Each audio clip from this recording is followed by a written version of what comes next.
We don't use it. At a certain point, it'll open itself. At a certain point. All right. So we just went over Epstein and the economy, and now Okay. we're jumping into the main topic of everybody's discussion here, which is Afro Man. We already covered yes. it. Oh yeah, we covered Afroman too. Yeah. We forgot that. Sorry. The Iran War. The Sorry, I Iran keep one. calling it a war like an idiot. I mean, I should know that it's an excursion is what he keeps calling it. By An the way, excursion. I I think we said this already, but somebody clearly told him, "Sir, call it an incursion," and then he messed it up and started calling it an excursion. An incursion would make sense. Like if he was saying this was an incursion, that would at least like by the dictionary, like kind of be right. An Hmm. excursion is like a fun little trip. Like if I you're on a mean, that's serious what we're on. We're on just a fun little trip, Dude, Andy. on a serious note, if you're one of the families who has lost a son or daughter or husband or wife during all this, and the president's out there referring to this as an excursion, that's got to be a little infuriating. Maybe not, a little bit. Um, Yeah. yeah. So I hey, would imagine that it's not helpful in this situation to just no, make light of what's going on because it's not a light topic. it's not. This is ruining the lives of people across the world. And even like, so we have, I think it's 13 service members have been killed so far. According to the Pentagon, there's like 160 that have injuries, and apparently the main injury most of them have is TBI, traumatic brain injury. That normally goes off from a bomb going off close to you. Which, Right. oh my God, I didn't pull it, but there's an image or a video from one of our air bases in the Middle East where the guy's he's videoing and looking up, and you see a missile coming across the sky, and it kind of demonstrates that there is no like running when you see it coming your way. Like at the last second, you see that it's now coming down, and like before you could react, and it landed like 30 to 50 yards from him. Crazy, but it's kind of one of those where there's no escaping. You can't keep your eye out and try to dodge them as they're coming down. Like No. you got to get lucky. Um, Hmm. before we get really into Iran here, we're all missing some big stuff going on. First of all, Cuba, we could talk. Cuba is about to just fall apart as a country because we have this oil embargo going on with them. Their whole electrical grid runs off of oil. Basically, power's out for everyone. Old people are dying. It's a whole thing, and we're doing it on purpose. Like we're trying to create a humanitarian disaster so that they will collapse, and then we'll take over Cuba. I didn't pull anything on that, but just know that that's happening in the background of all What are we this. going to do with Cuba when we take it over? Is Trump going to be president of Cuba too? Trump said the other day that he said I'm going to have the honor of being the one who takes Cuba, and then Peter Ducey from Fox was like, "Excuse me, take it?" And he was like, "Yeah, I'm just going to take it. It's going to be ours." And like nobody has talked about Cuba being ours. Like we want a regime change, we want a friendly leader there, but Trump flat out said that. I should have pulled that clip. My bad. Um, but aside from Cuba, what's going on right now between Israel and Lebanon is totally getting it's just going under the radar. Nobody's watching it. And I'm going to give a little defense here. When all this started, Lebanon in southern Lebanon is where Hezbollah is. Hezbollah started launching rockets into Israel again. So, and I don't know who fired the first shot, but just right now, both sides are firing at each other. The main difference is Israel is making a lot of contact and they are hitting civilian infrastructure, civilians. They're doing what they did. It's the exact same playbook they did in Gaza. They're going after, Double taps. that's a lot of double taps. They're going after like medical workers and stuff. Like they'll hit a place and then when the ambulance shows up full of like aid workers, then they hit it again. They're also targeting journalists, and that brings me to my first video on Iran. Oh my Um, gosh. and this guy's name is Steve Sweeney. He's a British journalist working for RT. I don't fully understand what RT is. It's Russia Today. The way that it's Hmm. always been explained to me is that it's like their way to try to influence the West's politics, by having their own it's Russian state-run media that is being played on our channels. I don't necessarily like Who that. was that girl? Abby Martin? Yeah, Abby Martin worked for RT for a while. Okay. I kind of liked her when she was on Rogan I back in liked the her for day. a while, but then she took some weird turns. But she's an interesting character, is all I'll say. Yeah. But overall, if there's somebody like Abby Martin was real big on like what Israel is doing to Palestine and all that stuff. Somebody who will show you a different narrative, like Russia Today wants to put those on our airwaves so that we oh, wait, is our country maybe not the good guy here? Like, that's what they're good at. Anyhow, Steve Sweeney is a reporter for RT. He's British. He's in Lebanon covering the strikes. Apparently, there has been over 1,000 civilian deaths in the last 2 weeks from these strikes. And they're like I said, they're targeting civilians, medical personnel, journalists. Here is a great example of a double tap. He is covering the fact that Israel tried to take out a bridge, which a bridge is civilian infrastructure and it's supposed to be a war crime that you don't hit those. But if you look, when this video starts, behind him is like a crater of where a bomb went off. They bombed a bridge. He showed up to cover it. Double tap time. Check this out. Along the border, including the Al Marj outpost opposite Merkabah, and carried out drone strikes on the Al Raheb site near Aitar al Shab. Further rocket attacks were reported against Nahariya and a minute.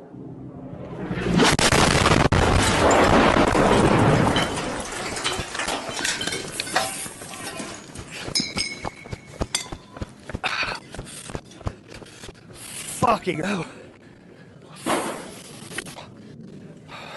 That is how you get CTE. So Or he's a TBI. journalist. He's wearing a press vest. He's in a van marked press. According to him, it was only press and medical workers that were there. There was no Hezbollah. The first bomb had gone off about 20 minutes before. He shows up as a journalist. The medical people show up. They're all there. Second bomb comes in. Classic double tap. He lived. I'm not even going to try to set it up. Let's hear what he has to say about this and whether it was ethical or not. I guess so. Yeah, well, you've probably all seen the footage of the airstrike that took place in Sur district as we were reporting on the destruction of a bridge.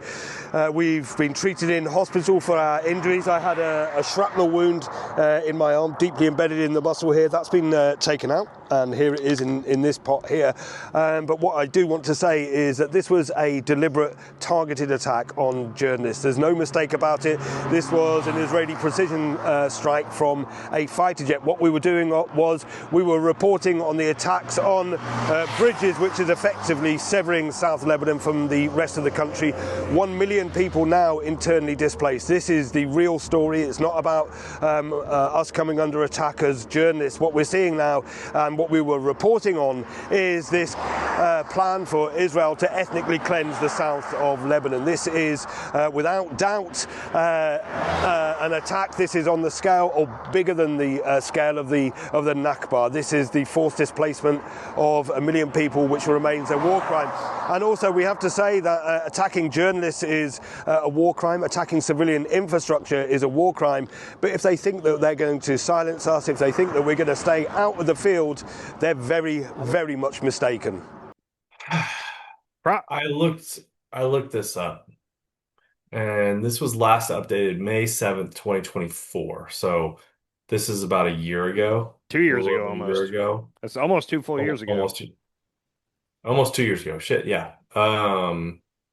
And I just looked up Israeli war crimes list, and the list just it goes and it goes and it goes. I mean, from 4/23/24 to 4/1 to 3/18 through I mean, this has multiple in there, and you could just keep scrolling and scrolling and scrolling. Why is Israel allowed to commit war crimes? And why are they allowed to do what they're doing to these countries and these people? So there's two avenues that they would have to pay a price for this. One of them is the United Nations, and every time a country brings up a resolution to declare that what they did was a war crime, I think there's 8 members of what's called the UN Security Council. It's like the big 8, and America is one of them. And the UN Security Council, if you're in that, which America, Russia, England, I can't think of them all, they can basically block anything with a veto. They have veto power. So every time somebody brings up a resolution involving Israel and war crimes, the U.S. blocks it using their veto power. The other option would be the International Criminal Court, the ICC, and there are warrants out for Netanyahu and a couple other people in that government right now. And Trump has been actively threatening the International Criminal Court that if they try to do anything to Bibi, who know I can't remember what his threat is, but he's letting them know they better not, basically. So those are the main two ways. Even the president of Israel is trying to take Bibi to court. Well, that's over corruption. That's not over his war crimes. That's over him having some corruption involving judges, I believe. Oh my gosh. Yeah. This So, is our world is kind of in chaos right now. but the key thing to think about there is that's happening every day as well. And if you're watching any news in America, you're not seeing anything about what's going on with Israel and southern Lebanon right now. And southern Lebanon is a part of that whole greater Israel project. What he said there is they're trying to basically do an ethnic cleansing of that area. So, and the logical conclusion would be so that they can take it over, so they can annex it. Who knows if they'll be able to or not, but So here's a thought. If Israel tried to take over Lebanon, would Iran protect Lebanon? so through the Hezbollah, which is one of their terrorist groups they support, that's how they would protect Lebanon is by You say funding Hezbollah. terrorist group, but it's is it really a terrorist Yes, group? Hezbollah and Hamas are terrorist groups. According to who? Me, According to who else? I feel very confident about that. According to the most of the world. Even Most of the world. Okay. here's what you need to know. In Lebanon, the people in southern Lebanon are pleading to cameras. You can find this anywhere that they're trying to say, "Hey, we are not Hezbollah. Hezbollah is using us as human shields. We don't want this. We don't want to get bombed. We don't want to send bombs to Israel. We don't want this." Like they don't like Hezbollah being there in the middle of southern Lebanon. Same went with Palestinians in Gaza when it came to Hamas. Like they voted Hamas in all the way back in 2007, and Hamas was saying that they were gonna try to, come to a peace deal with Israel and this and that. And as soon as they got into office, they showed what they were really there to do, which was what they're doing is inflicting pain on the people of Palestine. So I feel I will go to the mat with you that yes, Hamas and Hezbollah are terrorist groups. I feel very strong about that. Yeah, I mean, I don't really know. I don't know enough about it. I don't know. I'm just kind of The like the we could Houthis. call like if America and Israel's calling somebody a terrorist group at this point, like I'm like, are they really, or do we just want to kill them? I'd say the whole world would agree with Hezbollah and Hamas. Now, the Houthis is a different thing. The Houthi rebels get called a terrorist group, and you could look at that a bunch of different ways. That country's been in civil war. There's three different groups fighting for Yemen right now. What was the original government, and then the Houthis, and then ISIS are all basically fighting. The three of them are fighting for control over that country right now. I'll bet you could make an argument that none of them is better than the other, and the Houthis might not be the bad ones. I don't know. Okay. So Well, do you think that maybe Israel got us to start this war in Iran so that they could go into Lebanon without no, with less like why would Israel want to have a war with Iran and Lebanon and whoever else at the same time? Like, aren't they bombing so like multiple countries at this point? So Israel's only bombing Iran and Lebanon right now. And the two are connected because if you take out Iran, then Hezbollah and Hamas theoretically would cease to be able to do anything. Like they would run out of weapons and money. So that's one of the main reasons. Like they have a lot of problems with Iran, but one of it is that Iran keeps giving support and funding to Hezbollah and Hamas, who their life goal is to destroy Israel, to just constantly, hit them with missiles and whatnot. So Okay. that's a big part of it. Now, if Israel just wanted to go in and take out Lebanon, I don't know why they'd bring Iran into it. They could just do it, and like most of the world won't be cool with it. But also, what are you going to do about it? Like just like they did with Gaza for the last 2 years. Like they could have just done that with Lebanon, and what are you going to do about it? That's all I can say. Like that's what America and Israel would say to the world. So I think the Iran thing it has something to do with it, but it's also a deeper deal. And here's the thing. We need to remember this. Iran for 47 years has during their I don't know what you call it, the Congress or Parliament, whatever it is in Iran, they end like every session by chanting death to Israel, death to America. Like these aren't good people in Iran. Let's just be clear about that. Yeah, but half of our country ends their evening prayer with death to Iran. I don't think that's true. I don't know any Christians or whatever else is in America that end their nightly prayer with death to Iran. Now, are there a But lot of there are a lot of racists in this country that Oh yeah. don't like It's Iran. just yeah, it's just in general Right. we should blow up all them brown people in the Middle East, like those kind of people. Right. Yeah, Right. I'll give you that. Um, And why does Iran hate America? Because we've been at war with them for, I don't know, 100 years? we haven't been More at than that. war, so We haven't been at war with them, and it hasn't been 100 years. I'll give you a real quick history lesson before we jump into Iran. Iran got formed in like roughly 1917. Us in Britain installed favorable leadership that would be good to us. I don't think it was the Shah at first, but eventually it became the Shah. The Shah was in power till 1953. I'm gonna mess up the dates here. Anyhow, the Shah came into power in 53. In 1952, the new leader that got elected to be the leader of Iran, he basically had this wild idea that, hey, we have so much oil under us and we're selling it all to Britain and America for nothing. We're giving it to them basically. The people of Iran should be rich because of this. So we should nationalize the oil, sell it for fair market price so that Hmm. our people can, this seems totally justifiable, right? Seems like a fair thing to do. Totally. He got elected. He had that great idea. America and Britain went in and overthrew him. So in 1953 came the Shah. The Shah was our guy. We put him in to unnationalize the oil and to give us good deals. He was in power till 79, and finally in the late 70s, the people were sick and tired of the Shah, and you see all those pictures of Iran where the girls were wearing like, short skirts and not wearing the burqa on their head and all that. And people are Hmm. like, oh, this is Tehran before the Shah took over. That was a very small part of Iran. That was like a wealthy part of Tehran. The rest of the country, 98% of the country was living in squalor, but there was some elites that were kind of like the oligarchs of Iran at the time. Anyhow, the Iranian Revolution happened in 1979, and that's when Khomeini took power. They forcefully moved the Shah out of there, and he ended up going to Egypt, where he died a couple years later. But that's when Khomeini came in, and he's been there ever since. So when Khomeini overthrew the Shah in '79, we were not cool with that, but we didn't want to fight them over that. So we did a couple of unique things. We sanctioned the hell out of their like the whole reason that Iran is a poor country. I'm not gonna say the whole reason. Most of it is because of the West putting all kinds of economic sanctions on them. Secondly, Iraq and Iran were not friends. So as soon as the Khomeini took over, the Ayatollah, we basically funded Saddam Hussein in Iraq to attack Iran, and they ended up being at war for 8 or 9 years, like 1980 to 1989, roughly was the Iran-Iraq war. And we were on Iraq's side, hoping they would take over Iran. It ended in a stalemate. Nobody really won anything. Which, Oh. as a further history, Iraq went into debt because of that war, and they borrowed a lot of money from Kuwait to keep fighting that war. And once it ended, we just bailed on Iraq. Like we were using them to try to beat Iran, and we just bailed. And now they owed Kuwait a whole lot of money. And Kuwait was like, hey, you owe us, you're going to pay. And instead, Saddam Hussein decided to invade them in 1991 so that he wouldn't have to pay them back. And that was the first, was it Desert Storm, the first Gulf War. So Interesting. you could say we kind of caused the first Gulf War too by backing Saddam we were encouraging him to keep fighting, and then when it was over, we just bailed, as we are known to do.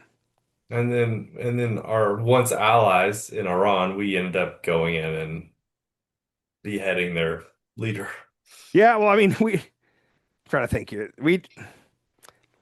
The worst we can say is we funded a war against them for the first 10 years of Khomeini being there, and we've had sanctions on them ever since. So and then we look at it and say, well, their leadership sucks. Look, the whole country's poor. And it's like, well, it's poor because we have purposely tried to not let them flourish, like because we don't like their leader. Because they're not selling us oil on the cheap like they used to. So interesting how corrupt power is. Yeah. Like you don't become powerful without being corrupt. I think there's a lot of people that they obtain power with good intent, and then once you get there, you'll do whatever you can to keep the power. Like I think that's what it is. Like I think not everybody goes into it trying to be corrupt, but It- what do they say? Absolute power corrupts absolutely, or something like that. I yeah, truly yeah. believe that. Yeah, and it's not even just a person in general, it's like the entire United States Yeah. that's involved in this corruption. Nah, it's not the Like entire it's United States. president to president to Oh president, yeah, right? yeah. Our government, yeah. Overall, like, Yeah, yeah, I buy that. So. yeah. Anyhow, that's enough for Israel, almost. I have one more clip, and I don't even want to set this clip up. This is something me and you have kind of talked about a little bit, but neither of us is knowledgeable enough to talk about it. But the number one podcast in the world brought it up on their show today. Hmm. So I'd like to let this clip play, and then me and you can go down this road. This does kind of involve Israel. Okay. or Yeah. these crazy fucking right-wing radical Christian nationalists that think that we're supposed to be over in Israel so that Jesus can come back on a white horse.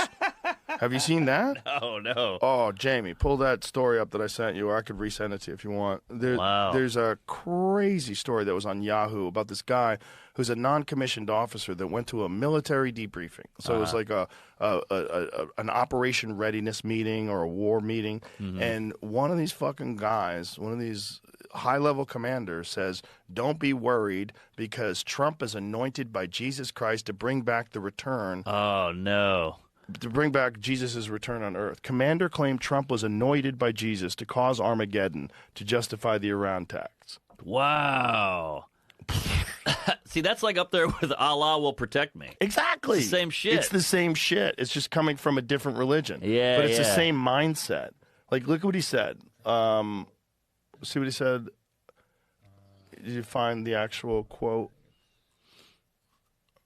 He urges us to tell our troops this is all part of God's divine plan, specifically referenced numerous citations out of the book of Revelations referring to Armageddon and the imminent return of Jesus Christ. Ay, ay, ay. And he added, the superior had a big grin on his face when he said all of this, which made his message seem even more crazy. Wow. Bro. Scary That's shit. just as scary. Those are just Completely. as scary as suicide bombers. So we kind of talked about that a week or two ago on the show because that story had come out. But like, that's the whole other element to this is like there's a big portion of our government, which I think it's more of our like if we were to just look at the American civilians, I don't know what percentage it would be that believe that. It seems like it'd be small, but for some reason in our government, it seems like there's a lot of them that believe these biblical prophecies that somehow have to do with like Israel has to be in all of greater Israel. Go ahead. I think there's a giant chunk of the population, Christian population, that they believe in end times, right? They all believe in the end times. They all believe in revelations. They believe that like the end times are coming, Jesus is coming back, and like the people who believe are going to go to heaven and the people that don't are going to go to hell. But for some reason, our government, and I really honestly, I think there's only a few people that actually believe it. And they're pushing for it. They're like pushing for it at this point. Yeah, they want to cause Armageddon. But I think the majority of the people in our government are actually just using that as a way to make more money for themselves. What percentage of America, not of Christians, out of 330 million Americans, what percentage do you think actually believes like the whole like the red heifer and like all the full prophecy? Where like Israel has to basically obtain greater Israel and then the Armageddon will happen. Where would you put that at? I'm looking it up right now. I want to hear your guess first. I'm gonna go with, I'm closing my eyes. I'm gonna go with what's the percentage of Christians in America? I have no idea. I'm going to say less than 10% of Americans believe that end times prophecy. No. I know a lot of Christians that are like, oh, well, yeah, one day Jesus, but they'd say one day Jesus is coming back, blah, blah, blah. But they wouldn't know anything about like the red heifer and the third temple and all that other stuff. I'm going 40%. Of Americans? Yeah. Okay, look it up, please. Ask your mom. I don't think 40% of Americans are Christian at this point. Oh, yeah. I think so, right? You keep looking what you're looking up. I want to see what percentage of Americans are Christian. 4 in 10 years of belief. We're living in, this is actually even more crazy. Nearly 4 in 10 U.S. adults believe we are living in the end times.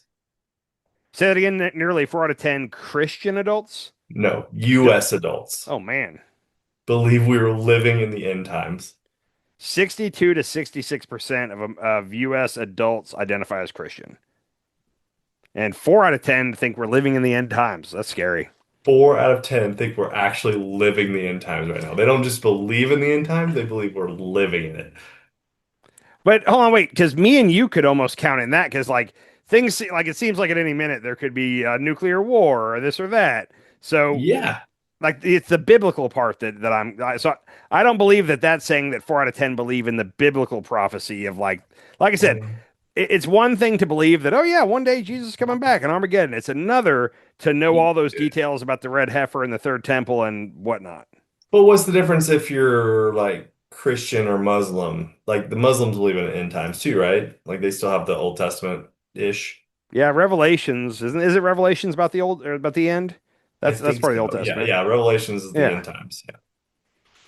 Oh, 39%. believe what? U.S. Protestants in evangelical and historical Black traditions, especially like to believe humanity is living in the end times. So this is, yeah, 4. Like I said, that's two separate questions though, because believing in the Yeah, I end, thought this was a different, yeah. but no, this is, yeah. So All U.S. adults, 55%, a slight majority of Americans believe Jesus will return to Earth one day. 55%. okay, I would think every Christian thinks that. Like if you're a Christian, you believe that Jesus is going to return. That's the whole point of Christianity. But like I living where I live, I know a lot of Christians. Like they go to church every Sunday, and I've tried to ask them, "Hey, do you know anything about?" And when I start to bring up like the rebuilding of the third temple or the red heifer, they have no clue what the fuck I'm talking about at all. Yeah, So I think it's a very slim that know that whole story. which is interesting. Yeah, it says 75% of Christians believe that Jesus will come. This is all believe that Jesus will come, Yeah. will return to Earth one day. 75% of Christians, 82% of Protestant, which I didn't know was different than Christian, 92% of evangelical, which I didn't know was different from Christian, 64% of mainline, 86% historically Black, So 63% of Catholic. So Catholic is definitely yeah. different than Christianity. Well, I think that the first one was Christians, and now they're breaking it down by the different religions. Is what it sounds like. No, because, oh, that's all. Yeah, Yeah, maybe. I Yeah, think probably. yeah. To me, if you're a Christian, you believe that Jesus is going to return one day. They should be 100% of Christians believe Jesus is going to return one day. Only 39% of Asians believe that Jesus is coming back. Yeah, they're gonna have a dumb look on their face when he shows up. I'll tell you what. It has atheists in here too. What percent? Hold on. If it's anything above zero, what percentage of atheists think that Jesus is coming back one day? 0. Okay, Well, there's a 1 next to it, which okay. I'm not sure what it is, but 16% think no, and 84% marked I don't believe in Jesus. Okay, that's better. If it was like 5% of atheists think Jesus is returning one day, then this is a flawed So that's survey. 100% of Yeah. atheists don't Okay. believe. Just making sure. Agnostic, 8% believe that Jesus is coming back. Yep. Well, okay. Let's move on from Israel and religion, and let's talk a little Iran real quick. First of all, this clip is just humorous to me. Pete Hegseth made it a point at his briefing the other day to basically talk about how Iran spends all their money on military, on digging tunnels and missiles, and they're not taking care of their people, which is effing hysterical when we live in America where we can't afford health care for all, we can't afford education, but boy, we can do 1.5 trillion a year on our Oh, military. So yeah, we're doing tax cut. We're cutting Social Security. We're cutting healthcare. We're so we can cutting spend more on military. So the balls here, let me play this clip and then we can keep bitching about it. That's why you had millions of Iranians protesting because they felt like their condition quality of life didn't match what it could be or should be. And what was the Iranian state? There's a reason we call Iran the number one state sponsor of terrorism because they took the money they make and they invested in tunnels and they invested in missiles and they invested in launchers and UAVs. $200 billion. I think that number could move, obviously. It takes money to kill bad guys. So we're going back to Congress and our folks there to ensure that we're properly funded for what's been done, for what we may have to do in the future. Wait, did he go in? Did he like just contradict himself completely? So there was an edit there. They took two parts of that speech and Okay. stuck it together, I will That say. makes sense. But in the same speech, he talked about how Iran is spending money on military when they should be spending on their people. And then a couple minutes later said, okay, so that's why we're asking for an additional $200 billion of emergency funding from the government for this war. You know how many years of healthcare $200 billion Geez, it's so frustrating. I just thought that was the most hypocritical thing I've ever heard out of our government, which is saying something. I think it was 2 years of healthcare, wasn't it? Two It, years uh, of Medicaid two or years. something. When you just look at the Obamacare subsidies that they let expire, it would have been 10 years of those subsidies, which that wasn't free healthcare, but that was making it all cheaper for us. So, yeah, we can't. There's a lot of things we can't afford, but 200 more billion to bomb a country. Let's do it, buddy. Yeah. And we're doing it for Israel, who has universal health care Yeah, and higher education. So, and higher education. no. As of mid-March 2026, the U.S. has spent over 11.3 billion on the conflict with Iran, So with estimates for the first 6 days alone reaching 12.7 billion. So that number is partial, and I'll tell you why. Because people have looked into this. That number is just counting the total number of munitions we've dropped. Like how much money in bombs have we dropped? Like the operating cost for an aircraft carrier group, which we have 2 of them over there right now. All the troops over there. Every time an F-35 or F-18 flies, I don't know how many thousands of dollars that is per hour to keep them in the air, or hundreds of thousands of dollars, but none of that's being calculated into this. They're just calculating the munitions we've dropped. But going back to the war machine, like how are we spending $12 billion on a war, and like Boeing is down 3% today, and Lockheed is down 1.6% today. Yeah.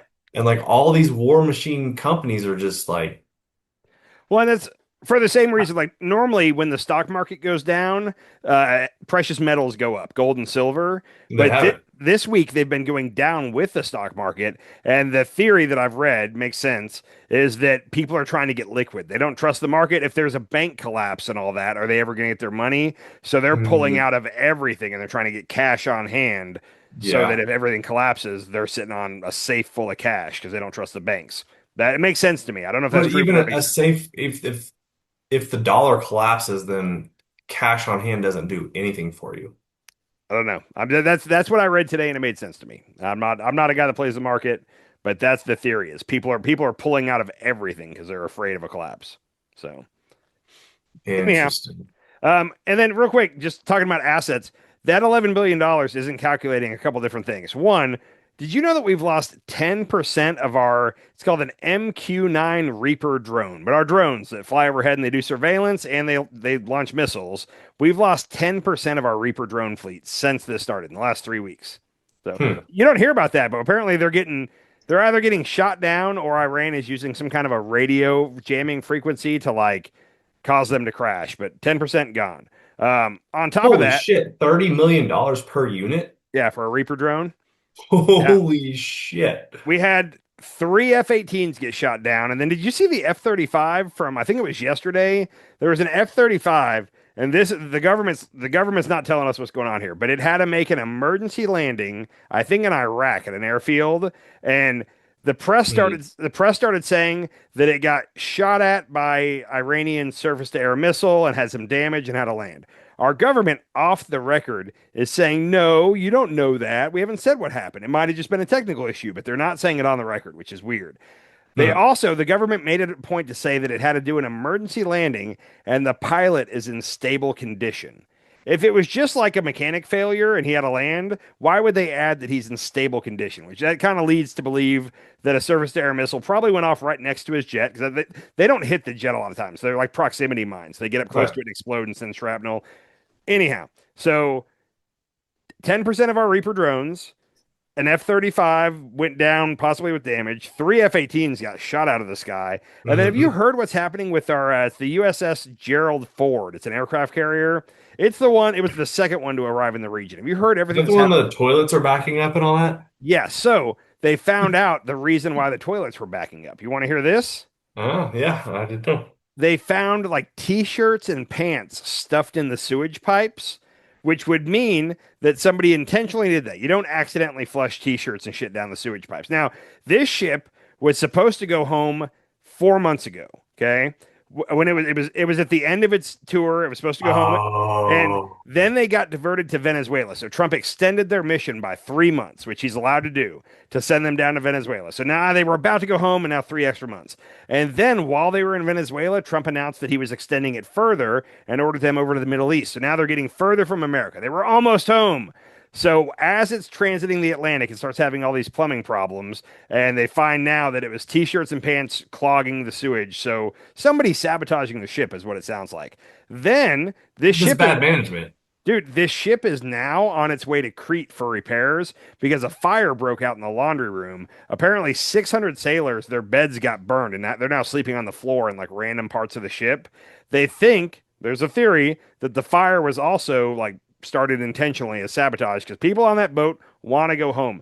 They've now been at sea for 11 or 12 months. It's longer than they were supposed to be, and now they're in the Middle East in a war that maybe some of them don't want to be in. So they're taking it to Crete to assess the damage and do an investigation. And the theory is that part of the crew is kind of mutinying on it. So That is horrible leadership. yeah, You don't put people out at sea for that long. Tell them they're going to go home at this point in time to see their kids and their wife, and then put them in Venezuela. And then tell them, oh, after Venezuela, you're going to go home, and then put them in the Middle East, well, way farther away. You don't do that. well, let's think about it. If they were almost home and then America got attacked and we've got to go to like, then they'd be on board. They'd be like, oh Yeah. my God, we just got attacked. We've got to go do this. But instead they've been diverted to two different places on something that didn't seem to be an imminent threat at all. And that's why, like I said, if it was a different scenario, if we got a sneak attack and they were going to defend us, that's one thing. This ain't that at all. So You don't fuck with people's vacation time. you don't. And like I said, if it is a mutiny or sabotage, you can kind of see where they're coming from. I'm not saying it's right, but how much? And the reason I first brought this up, how much damage, how much dollar amount damage has that done to this ship now? So, like I said, just a tally of what we're spending on this war, and then on top of that, we are sending three more ships. We're sending the USS Boxer, the USS Portland, and the USS Comstock to the Middle East. They just left San Diego about 3 days ago. It says the USS Boxer Amphibious Ready Group and the 2,500 Marines from the 11th MEU are heading to the Middle East. So How many of our ships have been hit? I don't think any of our ships. I don't know of any.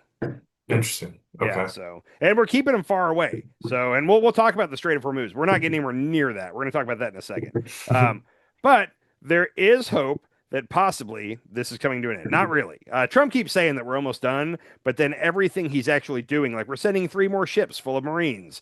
So, but here's a Trump tweet from tonight. I'm probably not going to read the whole thing.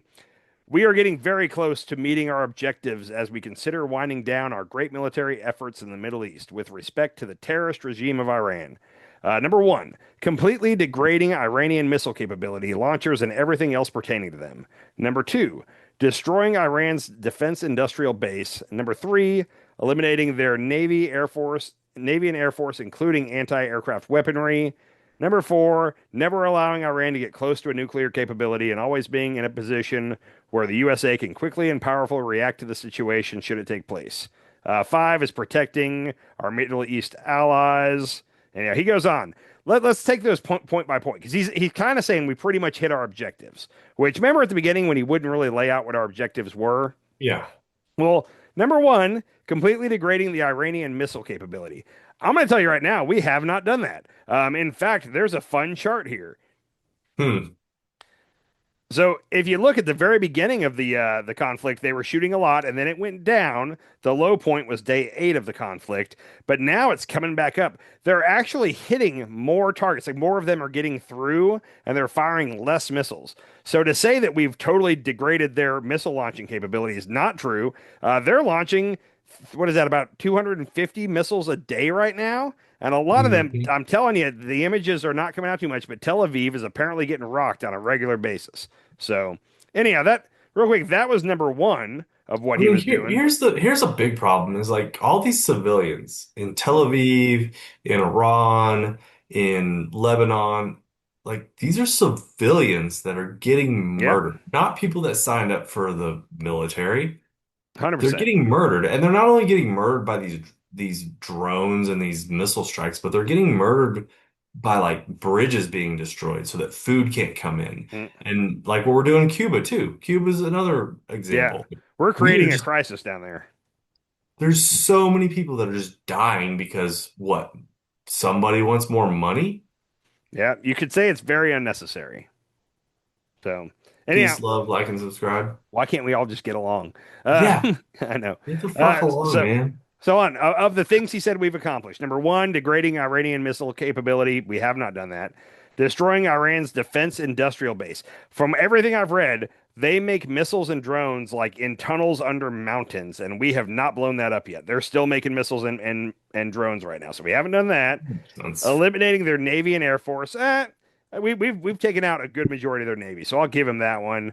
We don't know where their planes are. The theory is that their planes are hidden under a mountain somewhere in tunnels, and they didn't leave them out for us to hit because they never launched planes really during this thing. Did you see that video where it showed them they've been painting I like don't I don't know if I believe airplanes that or not. on? You don't know if you believe it? It I makes sense.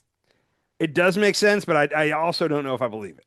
So, Okay. but I've thought about pulling that for the show a couple times, but it's not credible enough to really. But supposedly they use like infrared paint to paint the outline of planes so that night vision would pick it up on the ground and look like a plane, and they would bomb it. And them and China are kind of laughing, saying, "Ha ha ha! America's wasting all these missiles, and they're only hitting paintings of airplanes." I don't know if that's like that could be propaganda from their side. Okay. So I Fair. don't know. If it is the truth, it's funny. I thought it was like missiles during the day though, because like I don't know how a missile at night would like a night vision scope or anything wouldn't pick that up. The stuff I've seen is that it's like infrared paint that puts off a heat signature. I don't know if that's true. Oh, Yeah, interesting. I don't know. Like I said, it could be all propaganda. I don't even know, Could know be. if that exists. Number four was never allowing Iran to get close to a nuclear capability, which the 60% enriched uranium that's buried under that mountain is still there. The only way we're going to get that is by sending boots on the ground, and we haven't done that yet. And he said after that, always being in a position where the USA can quickly and powerful react to such a situation, which means we didn't really do it, but we're going to mow the grass. Every time they start to build it back up, we're going to come in and bomb them again, which is a Build what forever back war. up? Their nuclear program. They haven't had a nuclear program. Well, they have a civilian nuclear program. Right, for electricity, Yeah. because they need electricity in the middle of the But fucking desert. so what they started doing was they started enriching uranium to 60% a couple years back. And you have to get it to like 90 or 93% for it to be weapons grade. But they were Mhm. doing it to 60, and the theory is they were doing it just to let us know that they could. They were basically saying, "Hey, we do have the power to do this," and they were going to try to use that as negotiating leverage to get us to remove sanctions and stuff. That's what the theory is. Trump will say, no, they were trying to get to 90. From what I've read, if you can enrich it to 60, you can enrich it to 90. Like there's not a different process. You just keep enriching it. Longer time, it gets to 90. So it seems like they purposely stopped at 60 and then told us, "Hey, look what we're doing. Would you like to negotiate now?" to try to get sanctions relieved from them. So anyhow, Now, I would like every country to just get rid of their nuclear programs.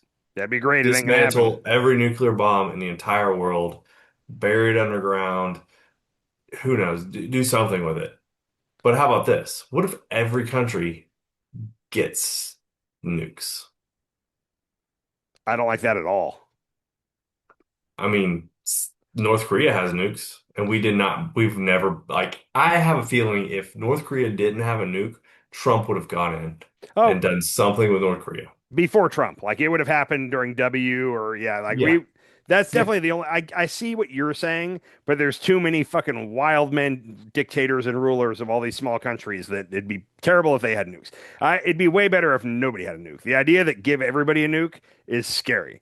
I agree, but this war is pointless and stupid and dumb. But if Iran had nukes, we would probably not be at this war. I agree. Let me finish out this list real quick, and then we can go down that.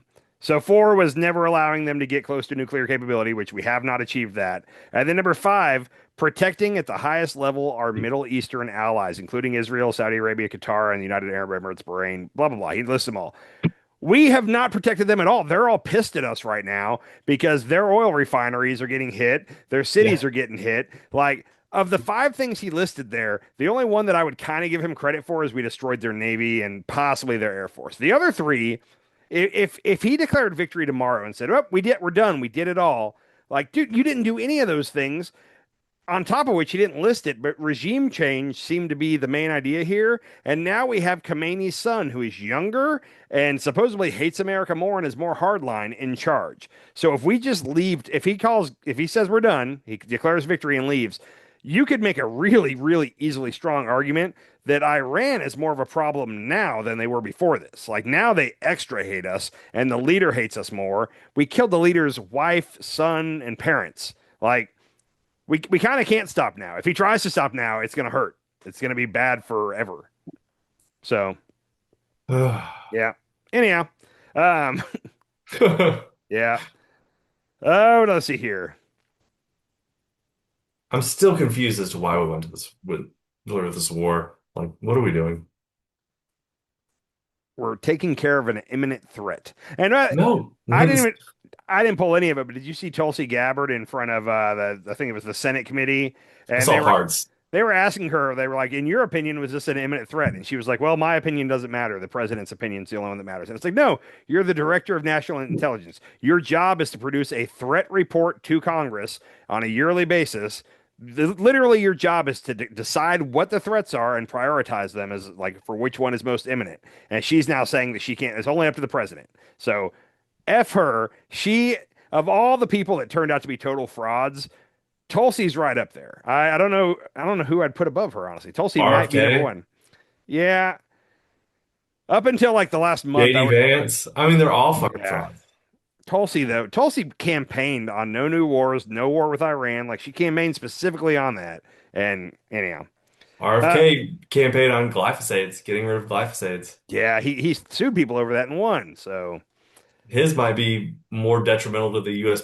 population than Tulsi's. So not ranking them by who's the worst, but who's the biggest traitor to what they said they were going to do initially? RFK and Tulsi. Top two, right? Trump's number one. Okay, I'm saying of cabinet. My bad. Take Trump out of it. Okay. Of cabinet, who's the biggest hypocrite? Okay, that's the way we're gonna do it. Is like Scott Bessent's terrible, but he's doing exactly what we knew he'd do. Yeah. Tulsi and RFK 1 and 2. Who's Rubio? Nah, because Rubio was a neocon the whole time. Like this fits right in with what he was gonna do.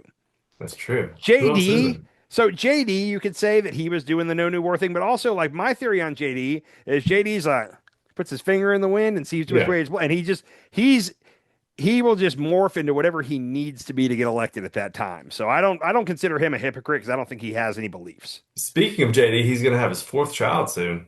Saw that. Yep. I hope it comes out to be like a. Is it 3rd or 4th? I thought it was his 3rd. I thought he only had 2 so far. No, he said 4 in the thing I saw. Okay, well, it's probably right. Anyhow, so back to Iran. The biggest issue right now is the Strait of Hormuz, and we kind of talked about this last time. But like, how do you reopen the Strait of Hormuz? The two options are either you negotiate with Iran, and at this point, Trump hates this, but he's not holding the cards. Iran's holding the cards. They want to make this last. So if we negotiate, we're gonna have to give up some stuff he doesn't want to give up. It would be embarrassing. I'm just gonna say that's off the table. A negotiated settlement to open the strait right now ain't happening.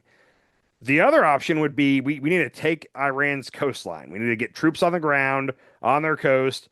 That's scary for a number of reasons. Nobody wants boots on the ground. So I don't know how we do that. I thought those were the only two options, but apparently there is one more way this could resolve itself, and we're gonna let Trump tell us real quick. Oh God. You said opening the Strait of Hormuz is a simple military maneuver. Very simple. Yeah, but what did you mean by that? It's a simple military maneuver. It's relatively safe, but you need a lot of help in the sense of you need ships, you need volume. And NATO could help us, but they so far haven't had the courage to do so. And others could help us, but, we don't use it. At a certain point, it'll open itself. At a certain point. A lot there, but at a certain point, it'll just open itself back up. Now, do you remember during COVID when he said repeatedly at the beginning that it'll just go away on its own? COVID's just going to go away on its own. We don't have to do anything. How did that work out? Now he's saying that the Strait of Hormuz is just going to, at a certain point, it's just going to open up. We don't even have to do anything. He's an insane human being. He's insane. Also, real quick, this has been fun. When it comes to the Strait of Hormuz, and he had a tweet, and I think this was just today, says, without the USA, NATO is a paper tiger. They don't want to join the fight and stop a nuclear Iran. Now the fight is militarily won with very little danger for them. They complain about the high oil prices they're forced to pay, but they don't want to help open the Strait of Hormuz. A simple military maneuver that is the single reason for high oil prices. So easy for them to do with so little risk. Cowards, and we will remember. President Donald J. Trump. So this simple maneuver, nobody knows what he's talking about. So far, the ships that are trapped inside the Persian Gulf have been requesting military escorts from us to get out of there, and our Navy is saying no. We won't go near there because we know as soon as we bring a ship near there, they're going to fire missiles at it. Okay. Yeah. Trump's calling them cowards because they won't come join us, and we're at the same time saying it's too dangerous for us to go there. But they're cowards for not doing it for us. This is a little ridiculous. Yeah. Also, just so we can keep up with where we're at with this, it started with we don't need any help, and then we do need help. Why isn't any country helping us? And then at one point he said help is on the way. The countries have all agreed to help us. Then it turned out they didn't. And he said, or before that, he said, I'm not going to tell you who's helping. Now, several countries have agreed to help, but I'm not going to tell you who. Then it turned out that they're not coming. Then he said, help is on the way, but we don't need them, so they can go back home. Yeah, that And was when now- he was talking to Japan when they gave him a visit recently. Yes. And Yeah. now he's saying we might just abandon the Strait of Hormuz altogether and let them deal with it. So that's the evolution of where this has gone, just dealing with the Let Strait of who Hormuz. deal with it? All the countries that use it. I'm so glad you asked because Trump doesn't understand how a world global market works. Okay. Oil is sold on a global market.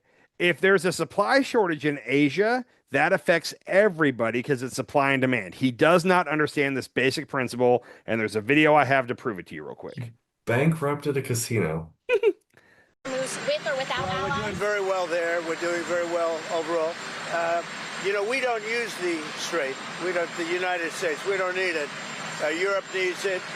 Korea, Japan, China, a lot of other people. So they'll have to get involved a little bit on that one. He seriously seems to think that those countries need it. We don't. So if we just abandon it, our gas prices will be cheap in America, but their gas prices will be high, is what he seems to think. I'm not an economist. I don't fully understand how world markets work. And I know that that is the dumbest shit he's said in a while. What are we doing? Well, I don't know, and I'm very stupid on this subject, and I have no clue how this works. But why would we sell our oil to somebody else and buy oil from another country? So it has why to do don't with we just internally sell our oil? Wouldn't that make things cheaper if you So the only way, so if he nationalized the oil, then you could kind of do that. Now, if he nationalized the oil, then all the big oil companies would go under, and those are his big campaign donors. So that ain't happening. But also, and I'm not an expert on this, so if you have questions, I can't help you here. But like the oil in Venezuela that we're getting is like very heavy oil of some kind. Like it's harder to refine. Only certain refineries can refine it. The oil that comes from Canada is a certain type of like dirty oil that we don't use from our gas. Like every oil from all the different parts of the world have different makeup and characteristics. And like the oil we specifically need, it's better for us. It's easier for us to turn into gasoline if we get certain oil from other places than the oil we have here at home. Does that make sense? Kind of like some oil a little bit, yeah, and I've heard that, but like, why don't we just make it? I don't know. So you'd have to nationalize the oil at that point. It's easy to think about it when you look at like beef, right? Like Mexico, we do a lot of beef trades with Mexico because Okay. we sell a lot of like finer cuts, like the backstrap and the pork butt and whatever, and like we ship all our heads and organs and stuff to Mexico because they cook with that more. Okay. So there's a good trade there, and I guess it's the same with oil, but it's also just like why can't we just build more refineries that change our or I don't know. I see what you're saying, I'm but just so like the whole thing though is that oil is a global commodity. So it's supply and demand, and if there's a shortage in one part of the world, then the oil companies here in America can say, "Oh, there's a shortage over there, price is going up," and that's business. There's nothing we can do about that. Yeah. So the way that what you're trying to get at, you could only do if you nationalized America's oil, and that would never going to happen. Even if a Democrat's in charge, that's never going to happen. That's if a true socialist takes over, then maybe it'll happen. Right. Because it's the oil companies who are selling their Yeah. oil for a better price overseas than they could get it here, but then we buy the cheaper oil from whoever to get it here.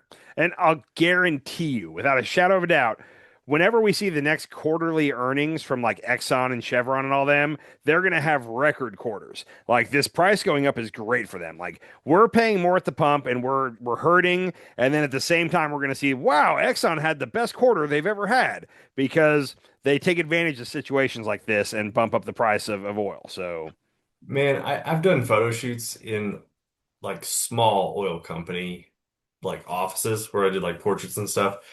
And it is insane. I remember this one spot I was in. They had a whole wall, a whole hallway full of placards from like the last 10 years of sales. And it was just like, this guy made $20 million for our company, and this guy made $10 million for our company, and this guy made $40 million for our company. And it was just like these giant numbers, gold plaques on the wall. The oil companies make too much goddamn money. yeah. And I mean, you could apply that to start with big and put whatever you want after it. Big oil, big pharma, big tobacco, big, you name it. They make too much money. Yep. So, and nothing's going to happen about that anytime soon. I'd love for it too, but I'm just telling you it ain't going to happen. Not with Trump in office. Yeah. No. And unless we get some kind of revolutionary Democrat, like I don't see it happening. Like overall, everybody's playing ball, whether it be the left or the right. They know how the game is played, and they know that you got to take care of the people that are giving you money. And like, what'll happen? I'm going to call it right now. Is if everything stays on this trajectory, it's going to become very clear that a Democrat is going to win in 2028, and whoever the front runner emerges as, suddenly big oil and all these people that have been in Trump's back pocket are going to suddenly start trying to make relationships with whoever that is because they see the writing on the wall. They know who's going to be in, and they're going to start greasing that person's pockets, and it's going to be more of the same. That's how the game is played. Now you could take dark money out of politics. I don't know, maybe that would work, but we're not anywhere close to doing that. No. Money out of politics completely. Just that's the way to fix it. Money Yeah. from politics. Good luck, buddy. The last thing, and this is just a byproduct of the tariffs and the war and everything else. I thought this was an interesting chart that I saw. Oh, so that's crazy. And this chart is only going from January of 2024 till now. And now China is seen as they're +8 over us favorability wise. We're -1. We crossed paths in, I'd say that was about March 2025. No, they're plus 10.3. Oh, hold on, wait. Okay, yep, you are correct. I don't do math good. So yeah, China is seen by the world as more favorable than us now, and they're seen as a more trustworthy partner. Like if you're gonna get into some kind of an economic relationship with somebody, China is stable. You know what China's gonna do. You don't like some of the things they're gonna do, but at least you know what's the saying? The devil you know, something like that. Yeah. You know they're gonna do some shady shit, but at least you know exactly what you're getting. America is bipolar. You have no clue what Trump's gonna do. You're crossing your fingers and praying if you get into it with America. There was another similar chart here. This is share of respondents who say it's either better to depend on China or the U.S. under Donald Trump. So specifically under Donald Trump. Canada, 57% say China, 23% for America. Germany, 40% China. France, 34%. And UK, 42%. So every one of those four countries thinks that it's a smarter move to get in bed with China right now than America. So they're saying that it's better to depend on China over the U.S. under Donald Trump. Canada, Germany, France, and the UK. Those are our top 4 allies. Yeah. And they all think that China is more dependable right now than America. And can you blame them? I mean, I'm shocked that number's not higher. That like in France, 40% don't know. That's kind of hysterical to me. Like, what do you mean you don't know? Have you been paying attention? So That's kind of crazy, actually. Where we're at I mean, right it's not now, crazy. I totally agree with it, but it's like what was it right before Trump? Under Biden. What was it under Biden? don't know. I'd have to try to find that. I I don't have that. guarantee you the numbers would have flipped. Yeah, I totally believe that. Yeah. But when you look at it, like first thing he did when he came into office was he did what do you call it? 90 deals in 90 days. Well, what do you call it? Tariffs for all. Liberation Day. Sorry, Liberation Day. Yeah. He did Liberation Day and announced all these ridiculous tariffs, and most of them were on our allies. The only country that didn't get a tariff was Russia for some reason. Everybody else, he tariffed. And We didn't tariff Russia? no, Russia has never gotten a tariff throughout all this. Yeah. And he said, well, you don't tariff he said you don't tariff a country you're trying to negotiate with because we were negotiating Ukraine and Russia. But at no point throughout this have they had one of these tariffs. So just throwing that out there. The sanctions that we have on Russian oil are ones that Congress made him sign in his first term.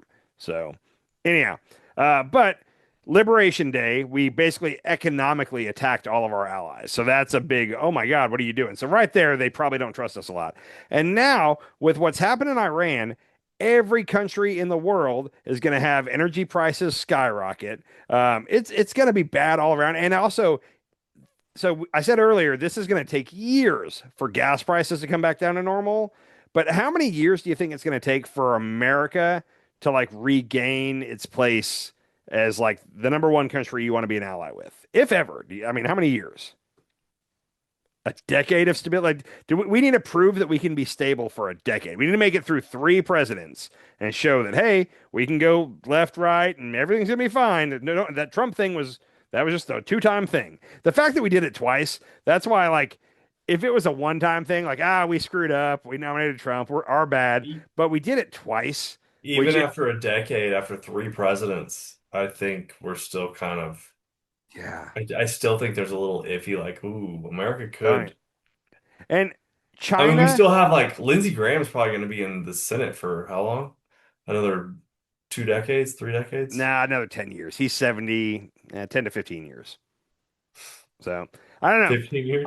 I'll say this. China has been playing this whole Trump presidency. They have been doing a masterful job, and they're doing it by staying under the radar. When Elon did Doge and we cut all the USAID funding, they slid in real quietly behind us to all those African countries and said, "Hey, we saw your funding got pulled. We're here to help." And they're building relationships. And Africa is the next place we all need to be looking at because of all the rare earth minerals and all that over there. They are really resource heavy, and China now has a foothold there where we don't. Then Liberation Day, China said, hey, we'll make new trade deals with all of you, and the EU and I can't remember what they called, the ASEAN countries over in the South Pacific, Canada even made big trade deals with China and basically China's trying to replace America as the number one trading partner. Now and you know what else they're doing?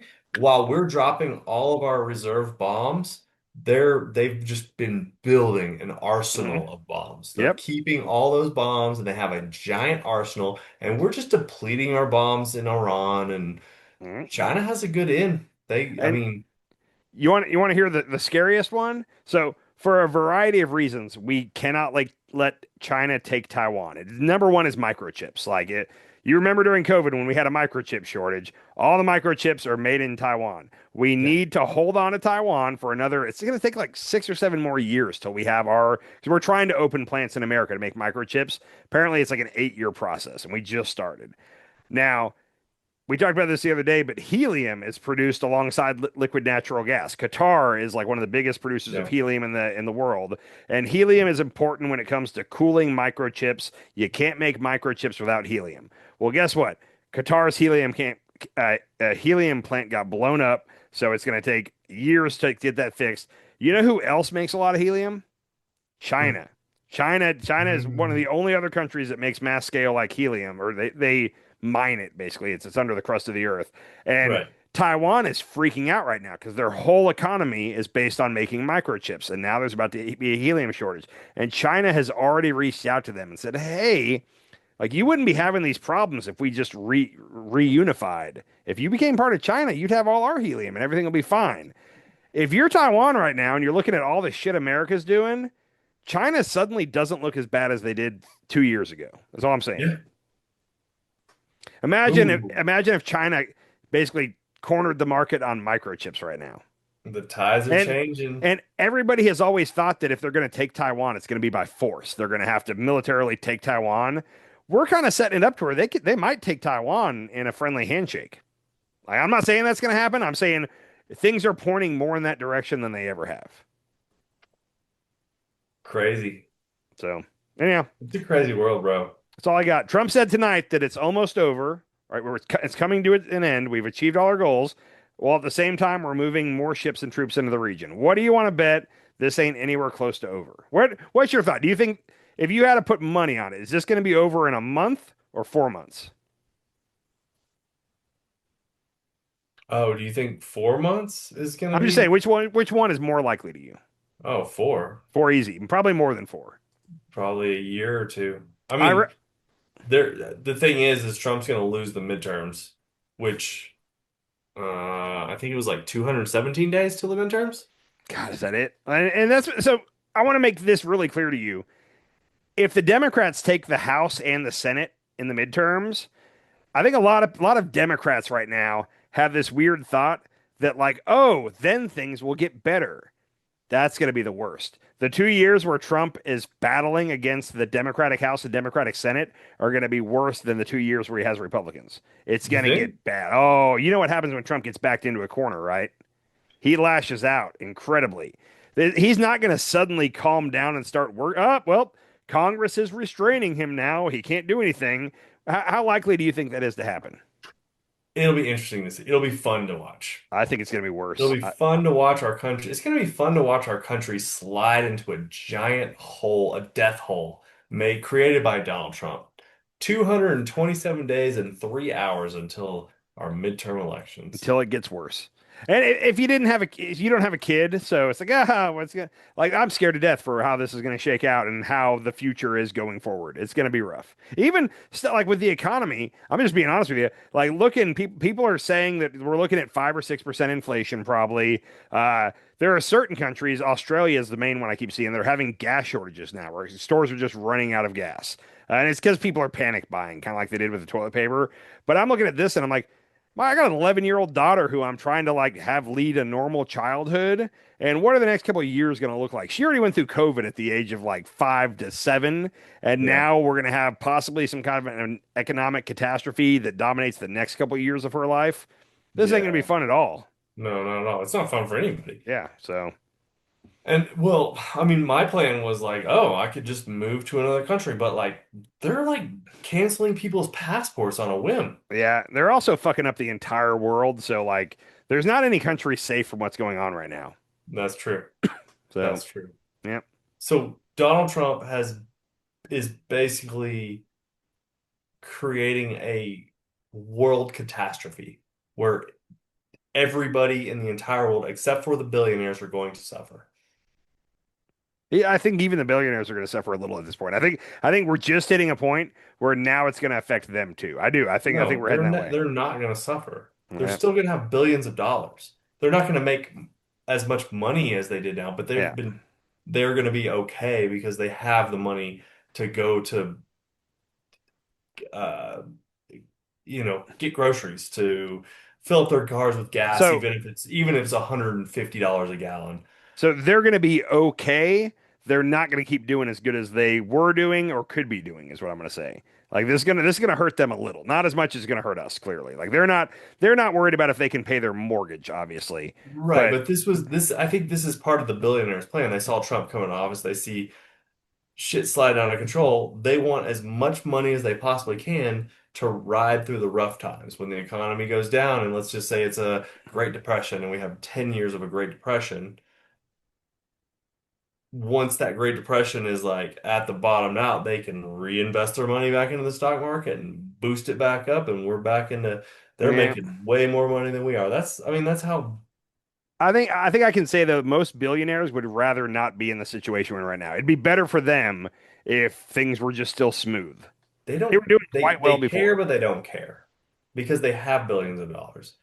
Mark Zuckerberg has a fucking underground bunker in They all Hawaii. do. Like apparently they all do. They've all got They have underground yeah. bunkers in Hawaii stored with probably a decade worth of food that they're gonna be okay. Yeah. Again, they would have been better. If everything Yeah, chaos everybody. chaos in the market isn't great for the billionaires, is all I'm saying. Like No, but they would have been better. they're Yeah. not going to starve. Nobody's saying they're going to starve. I'm just saying they'd have been better off without all this crap. If we go into another Great Depression in the United States, the entire world goes into a Great Depression, is Yeah. my theory, right? No, That's probably how it works. that's exactly how it's going to work. Okay. Yeah. How many people starved in the Great Depression? Oh, I don't know. 1920 and 1929, I have no clue. It was 1929 to 1939. Yeah. Well, the recovery started in 33, the Great New Deal. Well, exact nationwide numbers for starvation deaths during the Great Depression are not available. Document cases show a rise in starvation and Malnutrition. malnutrition, particularly in cities like New York, where 20 cases were reported in 1931 and 110 in 1934. That doesn't seem right. That's not that many Thousands cases. likely died from illnesses linked to malnutrition. Huh? I mean, that doesn't really give me much info. I don't know. Anyway, Yeah. maybe it wasn't that bad. Maybe it wasn't as bad as we thought. That was bad. I mean, but I don't think as many people died of starvation. So, Yeah. anyhow, let's get out of here. Hopefully we won't be at war next time we talk, but we definitely will be. Why is it that every time I talk, I feel way worse about the state of our... Because I bring all the bad news to you. That's my goal. Just I'm letting people know what's happening. I'm gonna go cry in my closet right now. I look forward to the day when I can bring the good news, but right now all the news is bad. So, Fuck, Andy. yeah, sorry. Have a good night. Like and subscribe. Peace on earth. Peace. Later. Sometimes you eat the bar, sometimes the bar eats you.